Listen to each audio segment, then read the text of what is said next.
voluntarily appeared before the MTRCB with an apology letter on Monday.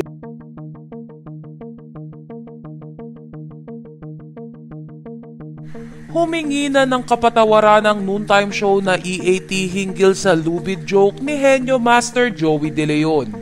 Sa kamakailang episode ng EAT sa Senate hearing nga ng MTRCB ay tinanong ni Senator Jinggoy Estrada ang mga opisyales ng MTRCB kung merong violation ng nasabing biro ni Joey De Leon sa segment na Gimme 5 ng EAT.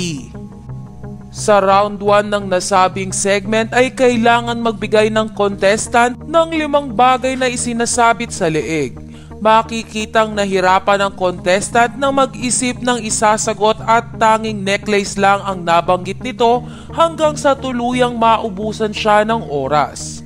Lubid-lubid, nakalimutan nyo, bulalas ni Joey De Leon na may halong pagbibiro. Ano ba yun? May masama bang sinabi doon? Is there a violation? Pagtatanong ni Senator Jinggoy sa MTRCB. Sagot naman ng isang kawani ng MTRCB, "We are not in a position right now, Mr. Chair, because we are already recognized the complaints that we need SEM in our official social media.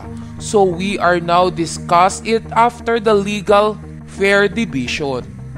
Pagkatapos nga ito sabihin ay dito na sinabi ni MTRCB Chairwoman Lala Soto na una nang nag-abot ang EAT ng apology letter sa kanilang ahensya. Ayon kay Lala Soto, "Mr. Chairman, to add to that, the EAT production voluntarily appeared before the MTRCB the very next day with an apology letter on Monday, not the next day. Samantala, nakulangan ng madlang people sa naging sagot ng MTRCB sa tanong ni Senator Jinggoy Estrada. Tila mapapansin kasi na hindi nasagot ng MTRCB ang tanong kung merong violation na nilabag ang lubid joke ni Joey De Leon. Kaya naman tanong ng madlang people ay ganun-ganun na lamang ba yun? Hindi nga ba mapaparusahan ng EAT dahil sa apology letter na ibinigay nila sa MTRCB?